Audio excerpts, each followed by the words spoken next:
തൃക്കണ്ണാപുരം വാഴും ചക്രപാണി തൃക്കൾ പാർക്കേണമെൻ്റെ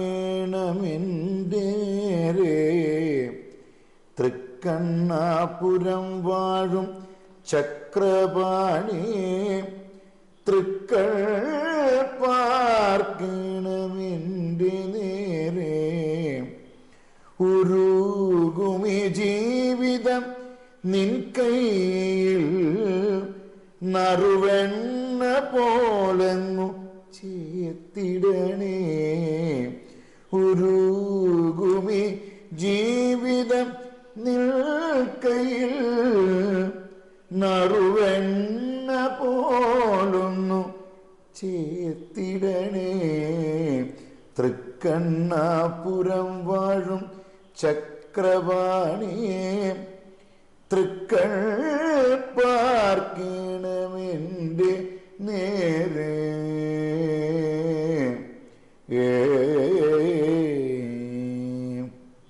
സോപാന സംഗീതം കൊണ്ട് എന്ത് ഗുണമുണ്ടായി മറ്റുള്ളവർക്ക് എന്നുള്ളതിൽ ഉത്തരം തരാൻ പറ്റും. അസുഖങ്ങൾ മാറിയെന്ന് പറഞ്ഞു. എനിക്ക് എനിക്ക് 2 കുട്ടികളാണ്, രണ്ടുപേർക്കും ഓട്ടിസാണ്. അങ്ങനെ ഞാൻ ഇവരെ കാണാൻ പോയി, ഇവർ രണ്ടുപേരെയും കാണാൻ പോയി. ഞാൻ പാടിയിട്ട് ഒരു കൊട്ടി, ഒരു കൊട്ടണ ശരിയായിട്ടുള്ള ഇടയ്ക്കല്ല, ആ ചെണ്ട മേടിക്കണ ചെണ്ട. പക്ഷെ കറക്റ്റ എനിക്ക് ഞാൻ കരഞ്ഞു. ശരി നറുവെണ്ണ പോലെങ്ങു ചേത്തിടണേ. ഈ അഷ്ടപതി സോപാന സംഗീതത്തിനിടയിൽ പാടുക എന്നുള്ളത് നിയമമാണോ? അഷ്ടപതി എന്നാൽ ശ്രീ ജയദേവർ എഴുതിയ ഗീതഗോവിന്ദമാണ്. അത് 24 എല്ലാം സംസ്കൃതത്തിലാണ്. ഒന്നാമത്തെ അഷ്ടപതി ദശാവതാര വർണ്ണനെ, 10 അവതാരങ്ങളെ കുറിച്ച്. എന്താ പ്രത്യേകത എന്ന് വെച്ച് കഴിഞ്ഞാൽ രാധാകൃഷ്ണന്റെ രാസക്രീഡകളാണ്. എങ്ങനെ അഷ്ടപതി സോപാന സംഗീതത്തിലേക്ക് വന്നു എന്ന് നമുക്കറിയില്ല, ഇപ്പോഴും അറിയില്ല. ഒന്നില്ലെങ്കിൽ അഷ്ടപതിയുടെ പ്രചരണാർത്ഥം നമ്മുടെ കേരളത്തിൽ വന്നപ്പോൾ അന്നത്തെ രാജാക്കന്മാരോ അന്നത്തെ തമ്പുരാക്കന്മാരെങ്കിലും പറഞ്ഞിട്ടുണ്ടാവാം ക്ഷേത്രത്തിലങ്ങ് പാടണം എന്നുള്ളത്. അല്ല അദ്ദേഹം പറഞ്ഞപ്പോൾ അതിനെ സംബന്ധിച്ച് ചെയ്തതാവാം, നമുക്കറിയില്ല. കാരണം ഇത് അവിടത്തെയാണ്. അപ്പോഴും സോപാന സംഗീതം ഇവിടെ ഉണ്ട്, ഉണ്ടാവണം. ക്ഷേത്രങ്ങളുള്ള കാലം പോലൊന്നും ഞാൻ പറയുന്നില്ല, പക്ഷേ എന്നാലും അതായിട്ട് ബന്ധപ്പെട്ടാണല്ലോ ഇതൊക്കെ കിടക്കണം. അപ്പോൾ അതിലേക്ക് ചേരുമ്പോൾ ഇപ്പോൾ ആ ഒരു സമയത്തുണ്ടായിരുന്ന ഒരു ശൈലിയിൽ നമ്മൾ പാടിയിരുന്നിട്ടുണ്ട്. സോപാന സംഗീതത്തിൻ്റെ കൂടെ ഇത് പാടാൻ പറഞ്ഞിട്ടുണ്ടാവാം. അതുകൊണ്ട് തന്നെയാണ് സോപാന ശൈലിയിലാണ് അഷ്ടപതി പാടിയിരുന്നത്. അപ്പോഴും അത് പറയണമല്ലോ. പിന്നെ എന്ന് വെച്ച് കഴിഞ്ഞാൽ ചിലർ പറയും അഷ്ടപതിക്കാണ് പ്രാധാന്യം. നമുക്ക് പറയാൻ പറ്റില്ല, എനിക്ക് അങ്ങനെ തോന്നിയിട്ടില്ല. കാരണം ഇപ്പം ചില ഏരിയയിൽ ഇപ്പോൾ ഗുരുവായൂരൊക്കെ ഇപ്പോഴും അഷ്ടപതിയെ പാടുള്ളൂ. അതെ. അപ്പോൾ അവിടുത്തെ രീതി എന്ന് വെച്ചപ്പോൾ നമ്മൾ പറയുമ്പോൾ നിങ്ങൾ അഷ്ടപതി പാടാത്തെന്ന് ചോദിക്കുന്നവരുണ്ട്. പക്ഷെ നമ്മുടെ ഇങ്ങോട്ട് വരുമ്പോഴേക്കിപ്പോൾ ഗുരുവായൂരിന് തെക്കോട്ട് വരുമ്പോൾ എറണാകുളം കൂടുതലും കീർത്തനങ്ങളെ പാടും. അഷ്ടപതി പാടില്ല എന്നല്ല. ഇപ്പം ചില ശരിക്കും ഞങ്ങൾ എന്താ ചെയ്യാറെന്ന് വെച്ച് കഴിഞ്ഞാൽ ഒരു പ്രോഗ്രാമിൽ ഒരു അഷ്ടപതി ഇങ്ങനെ പാടാറുണ്ട്. അങ്ങനെ വേണമെന്ന് ഞങ്ങൾ ഗുരുനാഥനും ഞങ്ങൾ തീരുമാനിച്ച് ചെയ്യാറ്. പക്ഷേ അപ്പോഴൊരു വിഷയം എന്ന് വെച്ചാൽ ചില സ്ഥലത്ത് നമ്മൾ അഷ്ടപതിയുടെ ഏക്കില്ല, അഷ്ടപതി ആൾക്കാർക്ക് തിരിയില്ല, മനസ്സിലാവില്ല. അപ്പൊ അതിന്റെ ഒരു പ്രശ്നം ഉണ്ടാവാറ്. എന്നാലും അഷ്ടപതി പാടാറുണ്ടില്ല എന്നല്ല. എന്നെ സംബന്ധിച്ച് ഞാൻ തുറന്നു പറഞ്ഞ കുറവാണ് ഞാൻ പാടുന്നത്. ഇടയ്ക്ക് ഇന്ന് പാടിയിരുന്നു, അങ്ങനത്തെ ഒരു വേദിയാണ് നമുക്ക് ആവശ്യമാണ് പറഞ്ഞത്. പിന്നെ ഇപ്പൊ ഈ കാലഘട്ടത്തിൽ നമ്മൾ പാടാം, കൃഷ്ണന്റെ കൂടുതൽ പ്രാധാന്യം. അഷ്ടപതി പാടി ചില അഷ്ടപതിക്ക് ഭയങ്കര പാടാമോ? പിന്നെന്താ,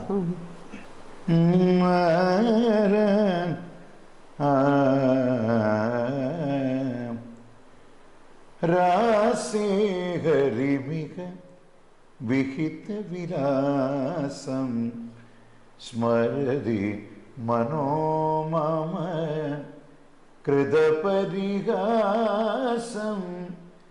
സഞ്ജരധര സുധാ മധുരധ്വനി മുഖരിത മോഹന വംശം. അതിൻ്റെ ഒരു പ്രത്യേക സുഖം വേറെ അല്ലേ. അത് ഇപ്പം മലയാളം അല്ലാത്തത് കൊണ്ട് ചിലപ്പോൾ സാധാരണക്കാരന് ആസ്വദിക്കാൻ പറ്റില്ല.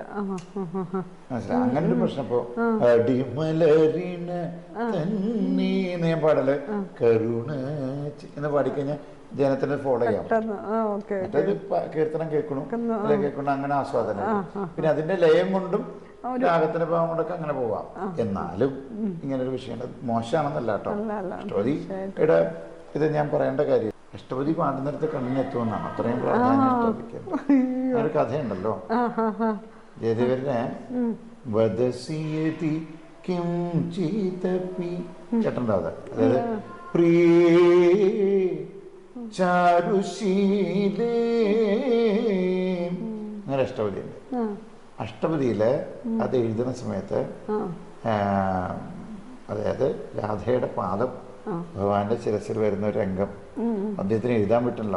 ഭഗവാനല്ലേ, ഭഗവാന്റെ അങ്ങനെ എഴുതാൻ കഴിയുന്നില്ല. അപ്പൊ അങ്ങനെ അദ്ദേഹം സങ്കടത്തോടെ കൊളക്കട എന്ന കഥ ഇതാണ്. അദ്ദേഹം എണ്ണ തയ്ച്ച് കൊളക്കടവിൽ പോയി കുളിച്ചു. അപ്പൊ കൊളക്കടവിൽ നിന്ന് കുറച്ചൊരു നോക്കിയിട്ടും പറ്റിയില്ല വിളിക്കാൻ. തിരിച്ചു വരുമ്പോ ഈ പേപ്പറിൽ ഇത് പേപ്പറെന്ന് ഞാൻ പറയുന്നില്ല, എന്തായാലും അതിൽ എഴുതി വെച്ചേക്കുന്നു ബാക്കി. അപ്പോ ഓടി വൈഫിന്റെ അടുത്ത് വന്നു, പത്മാവതിയമ്മയുടെ അടുത്ത് വന്നു. നിങ്ങളാണോ എഴുതിയെന്ന് ചോദിച്ചു. ഞാൻ കണ്ടല്ലോ, നിങ്ങൾ എവിടെ നിന്ന് എഴുതുന്നത്, ഞാൻ കണ്ടതാണല്ലോ. അപ്പൊ പത്മാവതിയമ്മയുടെ കാലിലേക്ക് വന്നു. എന്റെ വേഷത്തെ കണ്ണിനെ നിനക്ക് കാണാൻ കഴിഞ്ഞില്ല, വിളിച്ചിട്ട് എനിക്ക് കണ്ണിനെ കാണാൻ കഴിഞ്ഞില്ല. അപ്പൊ അങ്ങനെ ഒരു കഥയും അത്രയും ഭക്തനായിരുന്നു അദ്ദേഹം. നൃത്തം ചെയ്യുമായിരുന്നു പാടി. ആ കാലഘട്ടത്തിലൊക്കെ അങ്ങനെയാണല്ലോ. അപ്പൊ ഞാനത് പറഞ്ഞു, ആ സമയത്ത് ഇവിടെ വന്നിട്ട് ഇങ്ങനെ ആവാം, അങ്ങനെ ആയിരിക്കാം, നമുക്ക് അറിയില്ല കേട്ടോ. ഇതാണ് ഞാൻ പറയണതാണ് ശരിയെന്ന് എനിക്ക് പറയാൻ പറ്റില്ല. പിന്നെ ഇപ്പോ എന്താ പ്രത്യേകത എന്ന് വെച്ച് കഴിഞ്ഞാൽ, പഴയ കീർത്തനങ്ങൾ, ട്രഡീഷണൽ കീർത്തനങ്ങൾ നമ്മുടെ കയ്യിൽ കുറവാണ് കിട്ടിയേക്കണത്. കാരണം മറഞ്ഞു പോയിട്ടുണ്ട്. അതൊക്കെ എന്തോരം ഉണ്ടായെന്ന് നമുക്കറിയില്ല. അപ്പൊ അത് ഞാൻ പാടുന്നതും മറ്റുള്ളവരും പാടുന്നതും എല്ലാവരും ഒരേപോലെ ഇപ്പോൾ പുതിയ ആൾക്കാർ എഴുതുന്ന കീർത്തനങ്ങൾ പാടുന്നുണ്ട്. ചെമ്പട്ട് ഞാൻ പറഞ്ഞിരുന്നതിനെ കുറിച്ച്, അത് ശരി പാലിനി മോഹനൻ അദ്ദേഹം എഴുതിയത്. അതുപോലെ മായ നീക്കുന്നൊരു കീർത്തനമുണ്ട്, ഇത് രണ്ടു കീർത്തനങ്ങളുണ്ട്, അതൊക്കെ സുരേഷ് സാറ്. അങ്ങനെ പലരും പുതിയ പുതിയ കീർത്തനങ്ങൾ. ആര്യാമ്പിക എഴുതിയ ഗണപതിയുടെ കേശ, ആരും എഴുതിയില്ല, ഗണപതിയുടെ കേശാദിവാദം അത് എഴുതിയിട്ടുണ്ട്. അപ്പൊ അങ്ങനെ പുതിയ പുതിയ കീർത്തനങ്ങൾ പലരും പുതിയതായിട്ട് എഴുതുന്നുണ്ട്. അമ്പലപ്പുഴ മധുവേട്ടൻ കീർത്തനൊക്കെ ഭയങ്കര ഫേമസാണ്. ഈ ട്രിവാൻഡ്രത്ത് ശുഭ എന്ന് പറഞ്ഞ ചേച്ചിയുണ്ട്, ചേച്ചിയുടെ കുറേ കീർത്തനങ്ങൾ പാടാറുണ്ട്. തിരുവാറന്മുള ശ്രീകുമാർ എന്നാണ് അദ്ദേഹം. അങ്ങനെ ഒത്തിരി പേരത്തെ പലരും പേര് വിട്ടിട്ടുണ്ടാവും. ഒത്തിരി പേര് എഴുതുന്ന കീർത്തനം നമുക്ക് പാടാൻ കഴിയാറുണ്ട്. അപ്പൊ എന്താ ഉണ്ടാന്ന് വെച്ച് കഴിഞ്ഞാൽ, പുതിയ പുതിയ കാര്യങ്ങൾ നമ്മൾ അതിലേക്ക് ആഡ് ചെയ്യുന്നുണ്ട്, അല്ലെങ്കിൽ പുതിയ പുതിയ രാഗങ്ങൾ നമ്മൾ കൊണ്ടുവരുന്നുണ്ട്. സോപാന സംഗീതത്തിൽ പരീക്ഷണങ്ങൾ നടത്തിയിട്ടുണ്ടോ? ഈ നമ്മള് സോപാന സംഗീതത്തിന് കുറച്ച് രാഗങ്ങളാണ്, അല്ലെങ്കിൽ അത്തരം രാഗങ്ങളെ പറഞ്ഞിരുന്നുള്ളൂ. നമ്മുടെ ഇന്ന് ഈ കാലഘട്ടത്തിൽ അത്തരം രാഗം കൊണ്ട് മാത്രം നമുക്ക് മുന്നോട്ട് പോകാൻ പറ്റില്ല. കാരണം മറ്റേതെന്ന് പറയുന്നത് നടയിലാണ് പാടിയിരുന്നത്. അതിന് ടൈം എന്ന് പറഞ്ഞു കഴിഞ്ഞാൽ പതിച്ചാണ് പാടിയിരുന്നത്. പതിച്ചു എന്ന് പറഞ്ഞാൽ സ്പീഡ് കുറച്ച് എന്ന് പറഞ്ഞാൽ ഒരു കീർത്തനം ചിലപ്പോൾ 1 മണിക്കൂറാവാം, അരമണിക്കൂറാവാം. ഇന്ന് ഞാൻ അങ്ങനെ സ്റ്റേജിൽ പാടിയാൽ ഒരു മനുഷ്യൻ ഉണ്ടാവില്ല. കണ്ണടച്ച പാടുമ്പോൾ കണ്ണു തുറന്ന ഒരാളുണ്ടാവില്ല. കാരണം 1 മണിക്കൂർ 2 കീർത്തനം, ഒരു കീർത്തനമൊക്കെ പാടി. അപ്പോ കാലഘട്ടത്തിന്റെ വ്യത്യാസം എല്ലാത്തിലും ഉണ്ടായിട്ടുണ്ട്, എല്ലാ കലയ്ക്കും ഉണ്ടായിരുന്നു. ആ മാറ്റങ്ങൾ നമ്മൾ മാറ്റുന്നുണ്ട്, വിമർശനമുണ്ട് അതിലും. എങ്ങനെയായിരുന്നു അത്? ചടുലമാക്കുകയാണോ അതോ കുറയ്ക്കുവാണോ? എല്ലാം ഉണ്ട്. ചട്ടിലമായിട്ട് കാടിടയും ജട നടുവിലൊരമ്പിളി അങ്ങനെയുള്ള പാട്ടുകൾ പാടാറുണ്ട്. എന്നാൽ പതിച്ച കീർത്തനങ്ങൾ നമ്മൾ പാടുന്നുണ്ട്. കരുണിവാൻ പോലെ അല്ലെങ്കിൽ പെട്ടെന്ന് വായിലേക്ക് വരുന്നില്ല എന്നുള്ളൂ, അങ്ങനെയുള്ള കീർത്തനങ്ങൾ നമ്മൾ പാടുന്നുണ്ട്. എല്ലാം ഉണ്ട്. അപ്പൊ എന്ന് വെച്ച് കഴിഞ്ഞാൽ മാറ്റങ്ങളില്ലെങ്കിൽ നമുക്കത് പ്രയാസമാണ്, നിലനിൽക്കില്ല. പിന്നെ സുഖമാണ് സംഗീതം. കേൾക്കുന്നവന് അത് കേൾക്കാൻ തോന്നണം, അല്ലെ ആസ്വദിക്കാൻ വേണം. നമ്മുടെ പാട്ട് കൊണ്ട് അവർക്ക് ഭഗവാനെ കാണാൻ കഴിയണം. അല്ലെങ്കിൽ പിന്നെ നമ്മൾ ഇതുകൊണ്ട് ഉദ്ദേശിക്കും. കാരണം ഞാൻ നടയുന്ന പാടുകയാണെങ്കിൽ സ്റ്റേജിൽ പാടാൻ നമ്മളെ ഫോളോ ചെയ്യണം അവര്. അപ്പൊ നമ്മള് കൃഷ്ണ കൃഷ്ണ കൃഷ്ണ എന്ന് പാടാം. പക്ഷേ അവൻ വിചാരിക്കും എന്തിനാ ഭഗവാൻ, കൃഷ്ണനും ഓടും അല്ലെ. രണ്ടും നമ്മൾ മനസ്സിലാക്കണം. അപ്പൊ നമ്മൾ പാടുന്നത് അവരും കൂടി ഫോളോ ചെയ്യണ്ട, അല്ലെങ്കിൽ ഇത് ഭഗവാനെ മറ്റൊന്ന് കേൾക്കണം, നമുക്കൊരു ധാരണ കാണണം. കാരണം നമ്മൾ ഫീൽ ചെയ്ത് പാടുന്നത് കണ്ണനെ കണ്ടു പാടുക, ഭഗവാനെ കണ്ടു പാടുകയാണെങ്കിൽ അവർ നമ്മുടെ കൂടെ വരും. പരീക്ഷണങ്ങൾ നടത്തുമ്പോൾ എതിർപ്പുകൾ ഉണ്ടായിട്ടുണ്ടോ? ധാരാളം. ധാരാളം. എന്നെ ഒരാൾ വിളിച്ച് ചീത്ത പറഞ്ഞിട്ടുണ്ട്. എന്താ ഇങ്ങനെയാണോ സോപാന സംഗീതം? ഞാൻ ഒന്നും വരില്ല, അദ്ദേഹം പറയുന്നത് ശരിയാ, പക്ഷെ ഞാൻ ചെയ്യുന്നത് ശരിയാ. അപ്പൊ പ്രശ്നം തീർന്നില്ല. ഞാൻ ചെയ്യുന്നത് ശരിയെന്ന് ഞാൻ പറയുന്നത് വെച്ച് കഴിഞ്ഞാല്, നമ്മുടെ ഇത് തന്നെ ഒരേപോലെ പോലെ പാടിക്കഴിഞ്ഞാൽ പിടിച്ചിക്കാൻ പറ്റില്ല, ഇത് മുന്നോട്ട് പോവില്ല, ആസ്വാദകരെ ഉണ്ടാവില്ല. സോപാന സംഗീതം ആൾക്കാർ എഴുന്നേറ്റ് പോകും. നമ്മളെല്ലാം ചിന്തിക്കണ്ടേ. കുറച്ച് മാറ്റങ്ങൾ ഉണ്ടാവണം. ഭക്തിക്ക് പ്രാധാന്യം കൊടുക്കുക, അതാണ് മെയിൻ കാര്യം. വിമർശനം കൂടാതെ ഞാൻ ജുഗൽബന്ദി ചെയ്യാറുണ്ട്, കഥകളി പദവും സോപാന സംഗീതമായിട്ട് ചെയ്യാറുണ്ട്. സോപാന സംഗീതം മോഹിനിയാട്ടം ചെയ്യാറുണ്ട്, ഇപ്പോഴും ചെയ്യാറുണ്ട്. സോപാന സംഗീതം കഥകളി ചെയ്തിട്ടുണ്ട്, ശ്രീവേഷം, ഭരതനാട്യം ചെയ്തിട്ടുണ്ട്. എല്ലാത്തിനും നമ്മൾ തയ്യാറാണ്. കാരണം എന്തിനാണോ നമുക്കതിൽ ഓക്കെ ആവണം, അതിൻ്റെ സുഖം കണ്ടെത്തണം, അത് ചെയ്യുക. എന്നുവെച്ചാൽ നമ്മൾ വേറെ ഒരു നേരം എന്ന് ഞാൻ പാടില്ല. ഞാൻ പാടുന്നത് ഇങ്ങനെയുള്ള കീർത്തനങ്ങൾ തന്നെയാണ്. അതിനുവേണ്ടി വേറെ കീർത്തനം അങ്ങനെ പാടുന്നില്ല. പക്ഷെ എന്നാൽ ഈ അടുത്ത ദിവസം 2 കുഞ്ഞു പിള്ളേര്, അവർക്കൊരു ആഗ്രഹം, കണി കാണുന്ന നേരം പാടിയിട്ട് അവർക്ക് ഡാൻസ് ചെയ്യണം. ആദ്യം ഞാൻ വേണ്ടാന്ന് ഞാൻ വിചാരിച്ചു, സോപാനല്ല കണി കാണുന്ന നേരം, അതുകൊണ്ട്. പക്ഷെ അതിലും വലുതാണ് ആ കുഞ്ഞുങ്ങളുടെ ആഗ്രഹം അല്ലേ. അവര് കണ്ണന്റെ കീർത്തനല്ല ചെയ്യുന്നത്, ഒരു ഡാൻസ് ചെയ്തു, അവിടെയല്ലേ കണ്ണൻ ഉണ്ടാവുക. പിന്നെ തീർച്ചയായിട്ടും അങ്ങനെ പരീക്ഷണങ്ങൾ ഉണ്ടാവാറുണ്ട്, കീർത്തനത്തിലായാലും പരീക്ഷണങ്ങൾ നടത്താറുണ്ട്. ആ പരീക്ഷണത്തിന്റെ വിജയമാണ് ഞാൻ ഇവിടെ ഇരിക്കുന്നത്. തീർച്ചയായിട്ടും അല്ലേ. ആരും ചെയ്യാത്ത, അല്ലെ ആരും ചെയ്യില്ലാത്ത, അല്ലെ ചെയ്തിരുന്നില്ലാത്ത കുറെ കാര്യങ്ങൾ ഞാൻ കീർത്തനങ്ങൾ മാറ്റിപ്പിടിച്ചു. ചെയ്യല്ല എന്ന് ഞാൻ പറയല്ല, പലരും ആരും മോശമല്ല കേട്ടോ. കാരണം എല്ലാവരും നല്ല പാട്ടുകാരും എല്ലാം, ഓരോരുത്തർക്കും ഓരോ ശൈലിയിൽ ഓരോന്ന് ചെയ്യും. അത് അക്സെപ്റ്റ് ചെയ്യുക, അത് സ്വീകരിക്കുക എന്നുള്ളത് ഒരു ആസ്വാദകന്റെ, അവർക്ക് എന്താണ് ഇഷ്ടം അവർ സ്വീകരിക്കും. അപ്പൊ നമ്മൾ ചെയ്തത് അവർക്ക് ഇഷ്ടമായപ്പോ അവർ സ്വീകരിച്ചു, അത്ര നമുക്ക് പറയാൻ പറ്റും. കേരളത്തിന് പുറത്ത് RK പുരത്തല്ലാതെ എവിടെയെങ്കിലും വർക്ക് ചെയ്തിരുന്നോ? അല്ലാതെ പ്രോഗ്രാംസ് ഒക്കെ ചെയ്യാൻ പോവാറുണ്ടോ? ഞാൻ വിദേശത്ത് ജോലിയായിട്ടല്ല, പ്രോഗ്രാമായിട്ട് സിംഗപ്പൂര്, ദുബായ്, പിന്നെ ബാംഗ്ലൂര്, ബോംബെ, അവിടെയൊക്കെ. പക്ഷെ ശരിക്കും അത് വലിയൊരു അനുഗ്രഹം പറയട്ടെ, ഭയങ്കര ആസ്വാദകരാണ്. ആണല്ലേ? കേരളത്തിന് പുറത്താണ് എനിക്ക് ചിലപ്പോൾ കേരളത്തിന് പുറത്തായിരിക്കും കൂടുതലും തോന്നുന്നു. ആണല്ലേ? അങ്ങനെ കുറെ അനുഭവങ്ങൾ. ഇവിടെ പോലും, കേരളത്തിൽ പോലും ചില സ്ഥലങ്ങളിൽ മാത്രമേ വളരെ ഓഡിയൻസ് കുറവോ അല്ലെങ്കിൽ പറയില്ലാത്തത് കൊണ്ടോ അല്ലെങ്കിൽ അവർക്ക് താല്പര്യം അങ്ങനെ ഉണ്ടാവാം. പക്ഷെ ചില സ്ഥലത്ത് ഗാനമേളയുടെ ആളുണ്ടായിരുന്നു. ഒത്തിരി സ്ഥലത്ത് പറയേണ്ടി വരും. എന്നാലും ഞാൻ ഒരു സ്ഥലം പ്രത്യേകം പറയാം. ചെറായി എന്ന് പറഞ്ഞ സ്ഥലമുണ്ട് എറണാകുളത്ത്, ബീച്ച് സൈഡാണ്. സാധാരണക്കാരെ ജനങ്ങളാണ്. അപ്പൊ എനിക്കൊരു അവിടുത്തെ വലിയൊരു അനുഭവം എന്ന് വെച്ച് കഴിഞ്ഞാൽ, ജനം എന്ന് പറഞ്ഞാൽ ഭയങ്കര ജനം. എനിക്ക് പാടാൻ പറ്റില്ല. എന്തുകൊണ്ടാന്ന് അറിയുമോ? ആൾക്കാർ കയ്യിൽ പൈസ കൊണ്ടുവന്ന് തരുന്നു, മാല കൊണ്ട് പൈസ, നോട്ടുമാല ഇടുന്നു, നോട്ടിന്റെ കിരീടം വെക്കിടും, അങ്ങനെയൊക്കെ അനുഭവം ഉണ്ടായിരുന്നു. അതൊരു ഗാനമേളയ്ക്കാ സാധാരണ ഉണ്ടാവും. തീർച്ചയായിട്ടും. അതുപോലെ ഇപ്പൊ നടന്നുകൊണ്ടിരിക്കാൻ പറ്റില്ല, ലിസ്റ്റ് കൊണ്ടുവരും, പാട്ട് പാടും. കാരണം ഗാനമേളയ്ക്ക് നമ്മൾ കണ്ടിട്ടുണ്ട്, ഇതൊക്കെ സോപാനത്തിൽ നടക്കുന്നുണ്ട്. അതൊക്കെ അതേ പറയാം. ആ മാറ്റം കൂടുതലും മാധ്യമങ്ങളിലൂടെ കേട്ടോ. ഇപ്പൊ എന്റെ പാട്ടുകൾ അല്ലെങ്കിൽ മറ്റുള്ള പാട്ടുകൾ നമ്മള് യൂട്യൂബിലൂടെയും ഫേസ്ബുക്കിലും കണ്ടു കേട്ടിട്ടാണ്. അങ്ങനെയൊക്കെ നടക്കുന്നുണ്ട്, അങ്ങനെയൊക്കെ കിട്ടിയിട്ടുണ്ട് അനുഭവങ്ങൾ. ഈ പ്രോഗ്രാംസിനിടയിലൊക്കെ ഏറ്റവും ടച്ചിങ് ആയി തോന്നിയിട്ടുള്ള എന്തെങ്കിലും അനുഭവം പറയാവോ? സത്യം പറഞ്ഞാൽ സോപാന സംഗീതത്തിൽ ഞാനിങ്ങനെ മേഖല വന്നപ്പോൾ ടച്ചിങ് എന്ന് പറയാനാണ് കൂടുതൽ ഉണ്ടാവുക.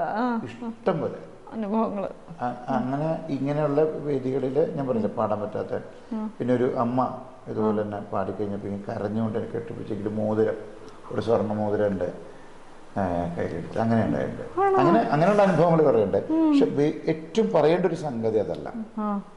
സോപാന സംഗീതം കൊണ്ട് എന്ത് ഗുണമുണ്ടായി മറ്റുള്ളവർക്ക് എന്നുള്ളതിൽ ഉത്തരം തരാൻ പറ്റും. അസുഖങ്ങൾ മാറിയെന്ന്. അതാണ് എൻ്റെ ജീവിതത്തിൽ ഏറ്റവും പറയാനുള്ള കാര്യം. കുറേ പേര് അങ്ങനെ വിളിച്ചു പറഞ്ഞിട്ടുണ്ട്. അതുപോലെ ഓട്ടിസം ബാധിച്ച കുട്ടികളുണ്ടല്ലോ, അവര് ഭയങ്കര ഫോളോവേഴ്സ്. അവർക്ക് ഭയങ്കര സംഗീതം ഭയങ്കര ഇഷ്ടം. ഞാൻ പോലും, നമുക്ക് പോലും ചിന്തിക്കാൻ പറ്റാത്ത, ഞാൻ അങ്ങനെ അവരോട് സംസാരിച്ചിട്ടുണ്ട്. ഞാൻ ഒരിക്കലും ദുബായിൽ ഒരു പ്രോഗ്രാം ചെയ്ത് കഴിഞ്ഞപ്പോഴേക്കും ഒരു ഏട്ടൻ വന്നിട്ട് ഒരു സെൽഫി എടുത്തോട്ടെ എന്ന് വെച്ചാൽ ഫോട്ടോ എടുത്തു. ഫോട്ടോ എടുത്തിട്ട് അപ്പുറത്ത് നിന്ന് പറയുന്നുണ്ട്, എടാ ഞാൻ എലു ബീച്ചേട്ടൻ്റെ ഇവിടെ കണ്ണൊക്കെ നിറഞ്ഞിട്ട് ബീച്ചേട്ടൻ്റെ ഫോട്ടോ അയച്ചിട്ട് നീ കാണൂ എന്ന് പറയണ്ട. കൊച്ചുകുട്ടികളാ, 8 അത്രയും പ്രായം. അപ്പോൾ ഞാൻ ചോദിച്ചത് എന്താന്ന് വെച്ചാൽ, എനിക്ക് പുള്ളി പറഞ്ഞു എനിക്ക് 2 കുട്ടികളാണ്, രണ്ടുപേർക്കും ഓട്ടിസാണ്. പക്ഷെ അവർക്ക് നിങ്ങൾ ബിജു എന്ന് പറഞ്ഞാൽ ഭയങ്കര ഇഷ്ടമാണ്. അപ്പോൾ എന്തെങ്കിലും ബഹളം വെച്ചാൽ, പാട്ട് വെച്ചാൽ അങ്ങനെ. അപ്പോൾ അങ്ങനെ ഞാൻ ഇവരെ കാണാൻ പോയി, ഇവർ രണ്ടുപേരെയും കാണാൻ പോയി. ഞാൻ പാടിയിട്ട് ഒരു കൊട്ടി, ഒരു കൊട്ടണ ശരിയായിട്ടുള്ള ഇടയ്ക്കല്ല, ആ ചെണ്ട മേടിക്കണ ചെണ്ട, പക്ഷെ കറക്റ്റാ പറഞ്ഞു. എനിക്ക് ഞാൻ കരഞ്ഞു. ശരി, ഭയങ്കര അനുഭവമാണ് അവിടെ. അപ്പോൾ ഇതുപോലെ ഇവൻ അവനെന്തോ തലയിട്ടടിച്ച അങ്ങനത്തെ ഒരു ഹോസ്പിറ്റലൈസറായിരുന്നു. അപ്പോൾ അവരെന്നെ വീഡിയോ കോൾ ചെയ്തു, ഒന്ന് സംസാരിക്കുമോ എന്നിട്ട് ഞാൻ സംസാരിച്ചപ്പോഴേക്കും അവനൊക്കെയാണ്.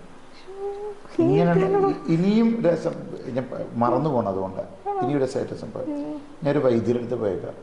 വൈദ്യരെടുത്ത് ഞാൻ പറഞ്ഞയച്ചിട്ട് ഒരു അമ്മ എന്നെ വിളിക്കുക, ഒരു കുട്ടിയുടെ അമ്മ എന്നെ വിളിച്ചിട്ട് വന്നു, ഇങ്ങനെ ബിജു എന്ന് പറഞ്ഞ ആളാണോ എന്നത്.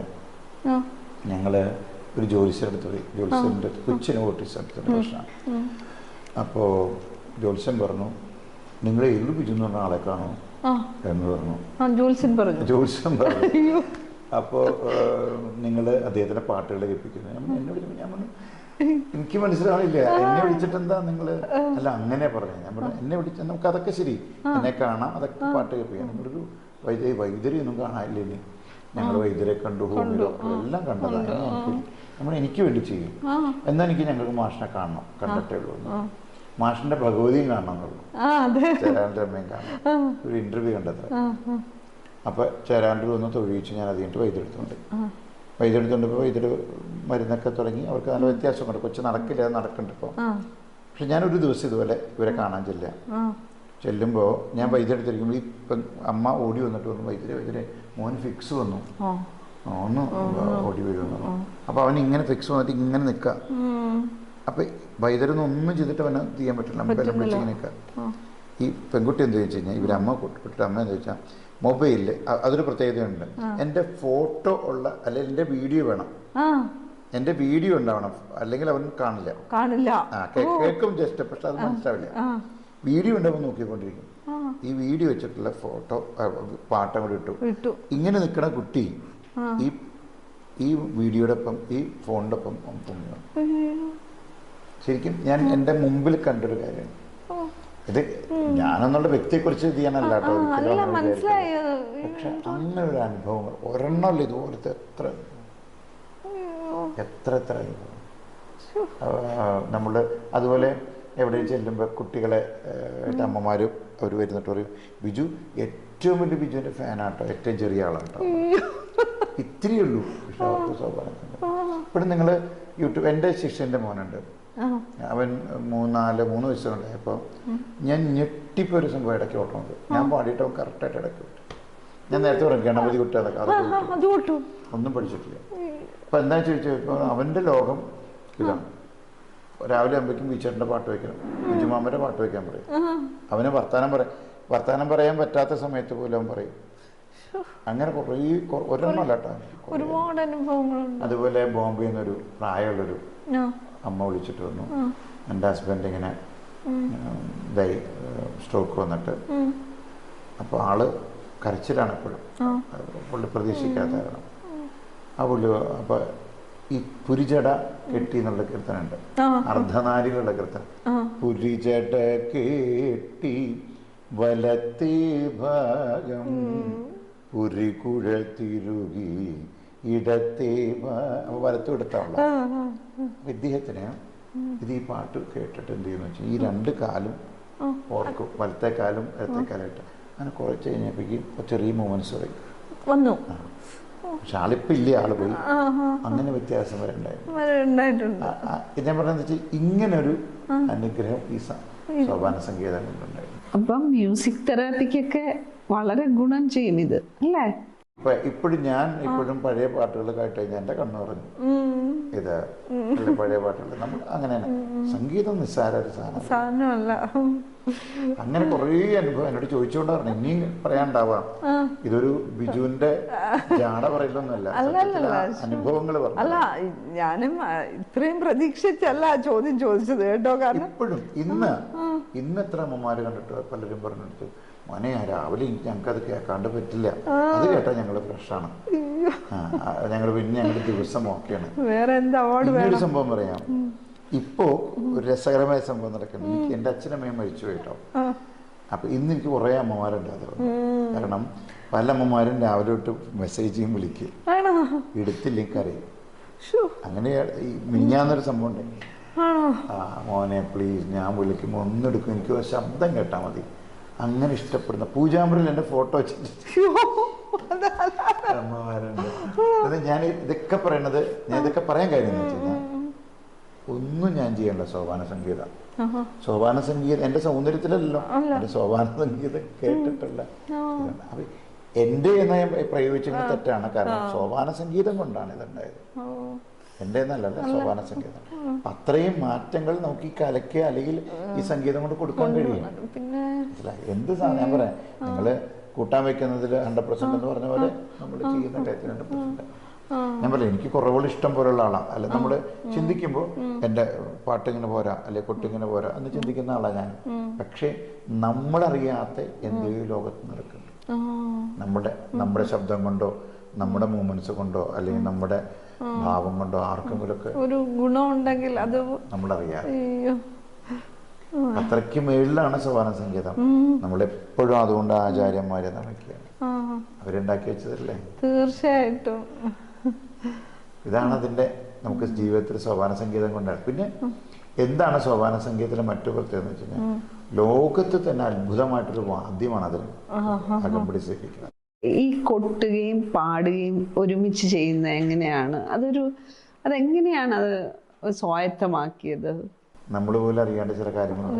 കാരണം ഞാൻ ഇടയ്ക്ക് പഠിച്ചിട്ടില്ല. ഞാൻ പഠിച്ചത് ചെണ്ടയാണ്. അപ്പോൾ ഈ ഇടയ്ക്ക് അത്യാവശ്യത്തിന് ആരെങ്കിലും എന്തെങ്കിലും പറയുമ്പോൾ ആ പൂജ ഒന്ന് കൊട്ടുമെന്ന് ഇടയ്ക്ക് കൊട്ടുമെന്ന് പറഞ്ഞാൽ അങ്ങനെ നടക്കും, കൊട്ടും. ഒരു സ്ഥലത്ത് ചെന്നപ്പോൾ തിരുമേനു ഇടയ്ക്കായിട്ട് എന്ന് പറഞ്ഞാൽ പാടിക്കോളൂ എന്ന് പറഞ്ഞു. പെട്ടുപോയി. കാരണം പാട്ടില്ലെങ്കിൽ പ്രശ്നമാണ്. എന്നെ ഏൽപ്പിച്ച ആൾക്ക് പ്രശ്നം വരും. ഞാൻ എന്ത് ചെയ്യും? പാടി. ഇന്നും എനിക്ക് അത്ഭുതമാണ്. ഞാൻ അങ്ങനെ പാടി കൊട്ടി പാടി എനിക്കറിയില്ല എന്ന് പറഞ്ഞ പോലെ ജീവിതത്തിൽ അങ്ങനെ നമ്മളറിയാതെ നടക്കുന്ന കാര്യങ്ങളാണ്. എനിക്ക് എൻ്റെ ജീവിതം മുഴുവൻ അത്ഭുതമാണ്. ഇപ്പൊ നിങ്ങളുടെ മുമ്പിൽ ഇരിക്കുന്നത് പോലെ അത്ഭുതം ഭഗവാൻ തന്നതാണ് എല്ലാം. ഇപ്പൊ ഞാൻ ഉദാഹരണം പറയാം. ഇന്ന് ഈ മേഖലയില് വാദ്യകലാകാരന്മാരിൽ വാദ്യകലയ്ക്ക് ഒരു വില ഉണ്ടാക്കി കൊടുത്ത അല്ലെങ്കിൽ വാദ്യകലയിലേക്ക് ഇത്രയും ഇതാക്കിയ ഒരാളാണ് മട്ടന്നൂർ ശങ്കരൻകുട്ടിമാരാണ്. അപ്പൊ ഞാനൊക്കെ ദൂരെ നിന്ന് അദ്ദേഹത്തെ കണ്ട് തൊഴുതിട്ടുണ്ട്. ഇന്ന് എനിക്ക് അടുത്ത് നിന്ന് തൊട്ടു തൊഴാം. അത്ര അത്രയും ഇതിലേക്ക് നമുക്ക് ഇത് പറഞ്ഞതാ. അവിടെയും വരെ എത്താൻ ഭഗവാൻ അനുഗ്രഹിച്ചു. എല്ലായിടത്തും അനുഗ്രഹം. അത്രമാത്രം എനിക്ക് അറിയാം. ഞാൻ പറഞ്ഞു വന്നത്, ഇടയ്ക്കാന്നുള്ള വാദ്യം പോലും അത്ഭുതവാദിയാണ്. സംഗീതവാദ്യം താളവാദ്യ. ഇടയ്ക്കയില് ശ്രുതി ചേർത്ത് പാടുന്നത്, ഇടയ്ക്കയില് കൊട്ടിയാണ് പാടുന്നത്, ഇടയ്ക്കയില് രാഗങ്ങളെ ഇതൊക്കെ വായിക്കാനും കഴിയും. മനസ്സിലായി? അത്രയും അത്ഭുതമായ ഒരു വാദ്യമാണ്. ലോകത്ത് തന്നെ ഉണ്ടാവില്ല അങ്ങനെ വാദ്യം. പ്രേക്ഷകർക്കായി കുടുംബത്തെ ഒന്ന് പരിചയപ്പെടുത്താമോ? കുടുംബം ഞാൻ ആദ്യം പറഞ്ഞ പോലെ പനങ്ങാട് എന്ന് പറഞ്ഞ എറണാകുളം പനങ്ങാട് സ്വദേശിയാണ് അച്ഛൻ. എൻ്റെ ജീവിതത്തിൽ ഏറ്റവും രസകരമായ സംഭവം എന്ന് വെച്ച് കഴിഞ്ഞാൽ, പനങ്ങാട് ഗണപതി ക്ഷേത്രത്തിൽ നിന്ന് തുടക്കം. അവിടെ നിന്നാണ് എൻ്റെ പഠിത്തങ്ങളുടെ കാര്യങ്ങളും പഠിത്തവും കാര്യങ്ങളും. അതുകൊണ്ട് തന്നെ ഗണപതിയുടെ ഒരു കീർത്തനം ഞാൻ എഴുതിയതിനു മുമ്പ് വേറെ കീർത്തനവും ഞാൻ പാടിയിട്ടുണ്ട്. അതിനുശേഷം ഏലൂർക്ക് മാറേണ്ട ഒരു സാഹചര്യം വന്നു. സത്യത്തിൽ പനങ്ങാടിനോടായിരുന്നു ഇഷ്ടം. ഏലൂർ അമ്മയുടെ സ്ഥലമാണ്. അങ്ങോട്ട് മാറി അവിടെ പാട്ടൂരിക്കൽ ക്ഷേത്രമായിട്ടാണ് ബന്ധപ്പെട്ട പാട്ടൂർ ക്ഷേത്രമായിട്ട് ബന്ധപ്പെട്ട കീർത്തനാണ് ചെമ്പോട്ടുകൊടുത്ത് കിട്ടി. അത് കഴിഞ്ഞ് നാറാണത്ത് ആണ് പഠിച്ചതല്ല, ഗുരുനാഥന്മാർ അവിടെയായിരുന്നു. നാറാണത്തപ്പൻ്റെ എന്നുള്ള കീർത്തനം അല്ലാണ്ട് കൃഷ്ണന്റെ കീർത്തനങ്ങൾ അതൊക്കെ. അത് കഴിഞ്ഞ് അവിടെ നിന്ന് നേരെ പോണത് പിന്നെ ഡൽഹിക്കാണ്. ഡൽഹി ആർക്കേപുരത്ത് രാമകൃഷ്ണപുരവാസന്റെ അയ്യപ്പന്റെ കീർത്തനം പാടാൻ ഇറക്കിയിരുന്നു. അതിനുശേഷം പിന്നെ തിരിച്ചു വരുന്ന ചേരാനൂരാണ്. ചേരാനൂരത്തിൽ അവിടുത്തെ കീർത്തനം പാടി. ഇപ്പൊ താമസിക്കുന്നത് എറണാകുളത്ത് വടക്കൻ പറവൂർ എന്ന സ്ഥലത്ത്. വടക്കൻ പറവൂര് പെരുവാരത്തപ്പന്റെ കീർത്തനം അങ്ങനെ അനുഗ്രഹമുണ്ട്. അപ്പൊ എന്റെ ജീവിതത്തിലെ അച്ഛന്റെയും അമ്മയുടെയും കുടുംബത്തിന്റെ ആ പാരമ്പര്യം, അല്ലെങ്കിൽ കുടുംബത്തിന്റെ സപ്പോർട്ട്, ഇഷ്ടം, അല്ലെങ്കിൽ ആ എന്താ പറയാ, അത് പാരമ്പര്യത്തിലൂടെ കിട്ടിയ സംഗീതം, ഇതൊക്കെയാണ് നമ്മുടെ മുന്നോട്ടുള്ള യാത്രയ്ക്ക് ഗുണം ചെയ്തത്. ഒന്ന്. പിന്നെ ഞങ്ങൾ 5 ആൺമക്കളാണ്. 5 പേരില് എല്ലാവരും സംഗീതമായിട്ട് ബന്ധപ്പെട്ടവരാ. പാട്ടും കൊട്ടും ഒക്കെ ഉള്ളവരാണ്. ഒരാൾ തിരക്കഥാകൃത്ത സിനിമയില് അദ്ദേഹം സ്ഥലത്ത് പാടുകയും ചെയ്യും. എല്ലാരും പാടും. അദ്ദേഹത്തിന്റെ പേര് സുരേഷ് മേനോ എന്നാണ്. അനിയനും ചെറുതായിട്ട് സിനിമയും ടെലിഫിലിമൊക്കെ ഉണ്ട്. എങ്കിലും ബിസിനസ് ആയതുകൊണ്ട് ആള് സത്യം. മറ്റു രണ്ടും ജോലിക്കാരെ. പക്ഷെ ഇവര് ഞങ്ങളെല്ലാവരും ഒരുമിച്ച് കൂടി കഴിഞ്ഞാൽ പാട്ടും ബഹളമൊക്കെ ഒരു പാട്ടകഷ്ണം കിട്ടിയാലും ഞങ്ങൾ കൊട്ടും പാട്ടൊക്കെ. പിന്നെ അവരുടെ ഭാര്യമാരും എല്ലാവർക്കും ഒരു സംഗീത ഇതുണ്ട് ബന്ധപ്പെട്ട. പിന്നീട് എൻ്റെ ഫാമിലിയിലേക്ക് വരുമ്പോൾ വിവാഹം കഴിഞ്ഞ് കുട്ടികളായിട്ടില്ല എനിക്ക്. പറവൂരിൽ നിന്നാണ്. വൈഫിന്റെ അമ്മ മ്യൂസിക് ടീച്ചറാണ്. അവിടെ രസല്ലേ, അവിടെ മ്യൂസിക് അമ്മ മ്യൂസിക് ടീച്ചർ. എന്തൊരു സംശയം ഉണ്ട് ഞാൻ അമ്മോട് ചോദിച്ചു മനസ്സിലാക്കാറുണ്ട്. വൈഫിന്റെ പേര് അനവദ്യ എന്നാണ്. അനവദ്യക്ക് അനീതിയുണ്ട്, നിരവദ്യ. അച്ഛൻ സതീഷ് കുമാർ. ഞാൻ ഇത്രയും പറയാൻ കാരണം എന്ന് വെച്ചാൽ ഞാൻ അപ്പൊ അവിടെ താമസിക്കുന്നത് വൈഫിന്റെ വീട്ടിൽ. വൈഫിന്റെ അമ്മയ്ക്കൊരു സ്ട്രോക്കൊക്കെ വന്നപ്പോൾ ഞങ്ങൾ അവിടെ പോയി. അതൊരു സപ്പോർട്ടാണ്, ഭയങ്കര സപ്പോർട്ടാണ്. അവരുടെ സ്നേഹവും സപ്പോർട്ടും കൂടിയാണ് നമുക്ക് അങ്ങനെയല്ലേ പറ്റുള്ളൂ. കലാകാരം മുന്നോട്ട് പോകണമെങ്കിൽ അങ്ങനെ വേണ്ടേ. അതൊരു അനുഗ്രഹം. എൻ്റെ കൂടെ നിൽക്കുന്ന കുട്ടികളുണ്ട്. രാമൻ, അല്ലെ രമേശൻ, കണ്ണനായാലും ചെമ്മനാടൻ, രതീഷ് ചെമ്മനാടൻ, അല്ലെ അഖില്, ശ്യാം, അങ്ങനെ കുറെ കുട്ടികൾ എൻ്റെ കൂടെ ഉണ്ടാവാൻ. ശിഷ്യസമ്പത്ത് ഭഗവാൻ അനുഗ്രഹിച്ചിട്ട് കുറച്ച് കുട്ടികളുണ്ട്. ഒരു 100-200-300 കുട്ടികളുണ്ട്. ഓഫ്ലൈനും ഓൺലൈനും ഉണ്ട്. പിന്നെ ഇവർക്കൊക്കെ പരാതിയുള്ളൊരു മാഷാണ് ഞാൻ. കാരണം എന്നെ കിട്ടുന്നില്ല. എല്ലാവർക്കും ഉണ്ട്. കലാകാരനെ സംബന്ധിച്ച് സ്ട്രെയിനാണ്, നല്ല സ്ട്രെയിനാണ്. എന്നെ ഒരാളെ സംബന്ധിച്ച് ഏറ്റവും വലിയ ആഗ്രഹം പാടുക എന്നുള്ളത്. പാട്ടുകാരനെ പാട്ട്, കുട്ടികളെ കൊട്ടുക എന്നുള്ളത്. അതുകൊണ്ട് പ്രോഗ്രാം കിട്ടി ഞാൻ ഇതൊക്കെ മാറ്റി. അതാണ് പഠിപ്പീരൊക്കെ മാറ്റി വയ്ക്കുക. അപ്പൊ എന്താ വെച്ച് കഴിഞ്ഞാൽ സ്ട്രെയിൻ വരുന്നത് കൊണ്ട് ക്ലാസ് ചിലപ്പോൾ മുടങ്ങിപ്പോകും. റെക്കോർഡിംഗ് എന്തെങ്കിലുമൊക്കെ ഉണ്ടെങ്കിൽ റെക്കോർഡിംഗ് ഒക്കെ ഉണ്ടെങ്കിൽ നമ്മൾ നന്നായിട്ട് റെസ്റ്റ് എടുക്കണം. അപ്പൊ അതൊരു ഇത്തിരി ഓവറാണ് ഞാൻ ചെയ്യുന്നത്. കാരണം ക്ലാസ്, പ്രോഗ്രാം, റെക്കോർഡിംഗ് എല്ലാം കൂടി. പിന്നെ വെച്ചാൽ ഇതൊക്കെ താങ്ക് ഗോഡ് ഭഗവാൻ ഒന്നുമില്ലാത്തൊരു സമയത്ത് കയറി വന്നത്. ഇതൊക്കെ അതിലൊക്കെ ആസ്വദിച്ചു പോകും, പരിണതിച്ച് കാണാം. അങ്ങനെ ഞാനൊരു ഗ്രൂപ്പ് ഉണ്ടാക്കിയിട്ടുണ്ട്, സ്നേഹ സോപാനം. ഞാൻ ജീവിതത്തിൽ അത്ര കഷ്ടപ്പെട്ടു വന്ന ആളാണ്. പലരുടെയും സഹായം കൊണ്ടാണ് ഞാൻ ഇങ്ങനെ ഇരിക്കുന്നത്. ഞാൻ പറഞ്ഞില്ലേ, മണിയേട്ടനും ദീപചേച്ചിയും ചേരാനൂരും അവര് തീരുമാനിച്ചില്ലായിരുന്നെങ്കിൽ ആ CD ഇറങ്ങില്ല. അവര് പൈസ ഇറക്കില്ലായിരുന്നു, ആ CD ഇറങ്ങില്ല. അപ്പൊ അവരുടെ ഒരു സഹായമാണ്, അല്ലെങ്കിൽ അവരുടെ മനസ്സാണ് എനിക്ക് എന്റെ ജീവിതം മാറ്റി. നമുക്ക് എന്തുകൊണ്ട് അങ്ങനെ ചെയ്തോളാം? തീർച്ചയായിട്ടും. നമ്മള് ഇപ്പൊ എന്തോരം കാര്യങ്ങൾ വിളിച്ചാൽ നമ്മൾ 10 ഇഷ്ടമുള്ള കാര്യങ്ങൾ ചെയ്യണ്ടാവാം അല്ലേ. നമുക്കൊരു കാര്യം നമ്മളൊന്ന് കുറച്ചാൽ ഒരാൾക്ക് തീർച്ചയായിട്ടും അല്ലേ. നമ്മളെപ്പോഴും ചിന്തിക്കേണ്ടതാണ്. ഒരു ഫാമിലിയിൽ നിന്ന് ഒരു 100 രൂപ ഒരു മാസം ചാരിറ്റി മാറിക്കഴിഞ്ഞാൽ അറിയോ? സംഭവിക്കാൻ പോകില്ല അല്ലേ. ചിലപ്പോൾ അറിയാനില്ലേ. അതാ ഞാൻ ഉദ്ദേശിച്ചിട്ടുള്ളൂ. ഒരു കുട്ടിയുടെ വീട്ടിൽ നിന്ന് അല്ലെ ഒരു കുട്ടിയുടെ അടുത്ത് നിന്ന് 100 രൂപ. അങ്ങനെ നമ്മൾ കാണുന്ന എൻ്റെ അടുത്ത് ഒരു 300 പേരുണ്ട്. ഞാൻ അത് 1000 ആക്കാൻ ശ്രമിക്കും. സ്റ്റുഡൻസ് അല്ലാണ്ട് ആരെങ്കിലും താല്പര്യമുള്ളവരുണ്ടെങ്കിൽ ആരും നിർബന്ധിക്കില്ല. അങ്ങനെയാണെങ്കിൽ ഈ 1000 രൂപ ഒരു മാസം അക്കൗണ്ടിലേക്ക് വന്ന് രജിസ്റ്റർ ചെയ്തിട്ടാട്ടോ എൻ്റെ അക്കൗണ്ടിലേക്ക് സ്നേഹസോപാനത്തിൻ്റെ അക്കൗണ്ട്. ഒരു വർഷം കൊണ്ട് പോകണമെങ്കിൽ ഒരു കുട്ടിക്ക് ഒരാൾക്കൊരു വീട് വെച്ചു കൊടുക്കാം. തീർച്ചയായിട്ടും. വീട് എന്ന് പറഞ്ഞാൽ 10 ലക്ഷത്തിന്റെ വീട്, അങ്ങനെയുള്ള വീടുകൾ പറ്റുന്ന സ്ഥലമുള്ളവരാണെന്ന് പറയുന്നത്. നമുക്കെപ്പോഴും ആർഭാടത്തിലേക്ക് പോവാണ്ട് അവർക്ക് കയറി കിടക്കാവുന്ന, അല്ലെങ്കിൽ ഒരു കുട്ടിയുടെ കല്യാണം നടത്തണം. തീർച്ചയായിട്ടും വളരെ നല്ലൊരു ഐഡിയ ആണ് സർ. അപ്പൊ ഒന്നിലൊരു കുട്ടിയുടെ കല്യാണം അല്ലേ അത്. ഞാൻ ഈ അടുത്ത് എൻ്റെ ഒരു ശിഷ്യന് സുഖമില്ലാണ്ട് പിന്നെ ഈ പ്ലാൻ എൻ്റെ കുറേ നാളായിട്ടുണ്ട്. ഞാൻ ചെറിയ ചാരിറ്റി ചെയ്യാനുണ്ടെങ്കിൽ ഇപ്പം നിർത്തി വെച്ചേക്കാം. പിന്നെ കുറേ പേര് എന്നെ പേടിപ്പിച്ചു, പ്രശ്നമാണോ അങ്ങനെയൊക്കെ ചെയ്യണമെന്നൊക്കെ പറഞ്ഞു നിർത്തി വെച്ചു. പക്ഷെ രജിസ്റ്റർ ചെയ്തിട്ടാവാം. അപ്പോഴാണ് എൻ്റെ ശിഷ്യന് സുഖമില്ലാണ്ട് വന്നപ്പോൾ ഒരു ഭയങ്കരമായിട്ട് സാമ്പത്തിക പ്രശ്നം, വലിയൊരു എമൗണ്ട് വേണം. ഞാൻ എൻ്റെ സമൂഹത്തിൻ്റെ ഗ്രൂപ്പിൽ പറഞ്ഞു, ഇങ്ങനെ ഒരാൾക്ക് പ്രശ്നമുണ്ട്, നിങ്ങൾക്ക് എന്ത് സാധിക്കൂ അത് ചെയ്താൽ മതി. അതിപ്പോൾ 100 ആവാം, 500 ആവാം, 1000 ആവാം, എന്തായാലും. കാരണം ഒരിക്കലും ഒരാൾക്ക് പണ്ടാറെന്ന് പറഞ്ഞ് കൊടുക്കാൻ കൊടുക്കരുത്. അത് അങ്ങനെ കൊടുക്കാം. പിന്നെ പല തുള്ളിപ്പെരുവെള്ളം അല്ലേ, കുറെ 10 പേര് 1000 10,000 രൂപ ഒരു കാര്യം നടക്കുമോ? പിന്നല്ലേ.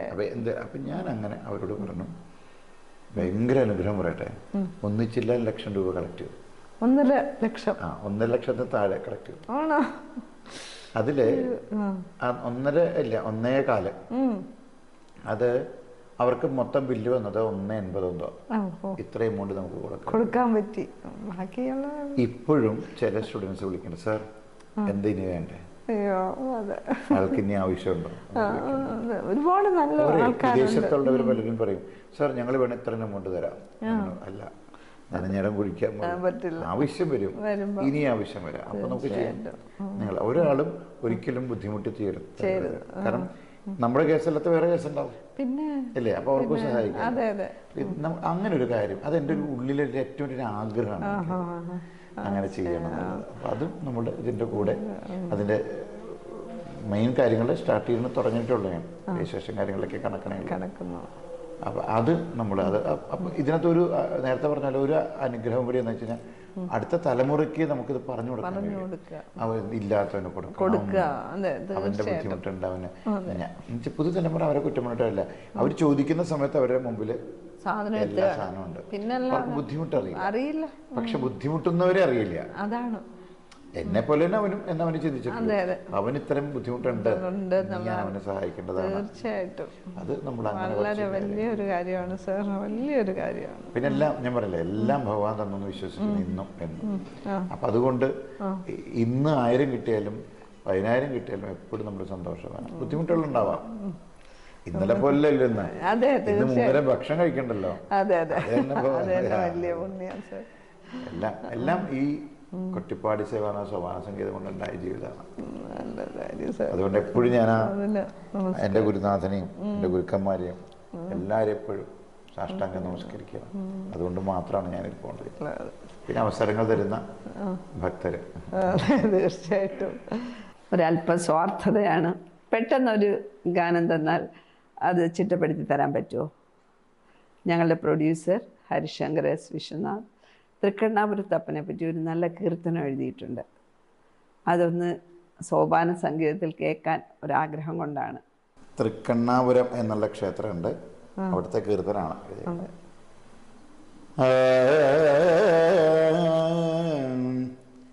തൃക്കണ്ണാപുരം വാഴും ചക്രപാണി തൃക്കൾ പാർക്കണമെൻ്റെ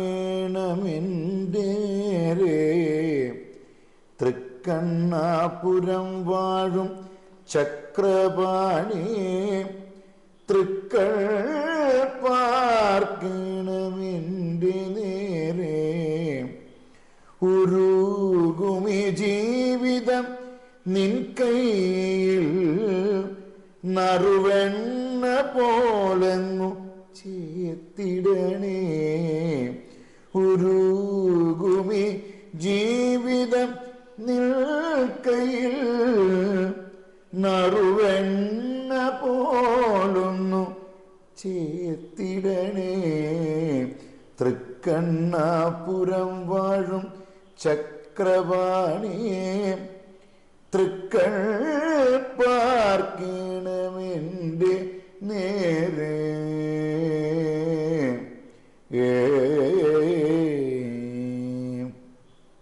ഇത്ര മതിയല്ലോ. അസൽ വരികൾ, ഇതിനകത്തൊന്നും പറയാനില്ല. എത്രയും ഭംഗിയായിട്ടുള്ള വരികൾ പാടാൻ എനിക്ക് സാധിച്ചു, അതൊരനുഗ്രഹം. ബാക്കിയുള്ളത് ഞാൻ പാടി ഇതേയില്ല. എന്തായാലും ഞാനും ഇതിലൊരു സന്തോഷമായിട്ട് കാണണം. കാരണം ഇപ്പം ഞാൻ സോപാന സംഗീതത്തെക്കുറിച്ച് നമ്മൾ കുറേ പറഞ്ഞിട്ടുണ്ടാവില്ല, പക്ഷേ എൻ്റെ ജീവിതാനുഭവങ്ങളും സോപാന സംഗീതം എങ്ങനെ ജീവിതമായിട്ട് ബന്ധപ്പെട്ട് പോയെന്നും എല്ലാം എനിക്ക് പറയാൻ കഴിഞ്ഞു.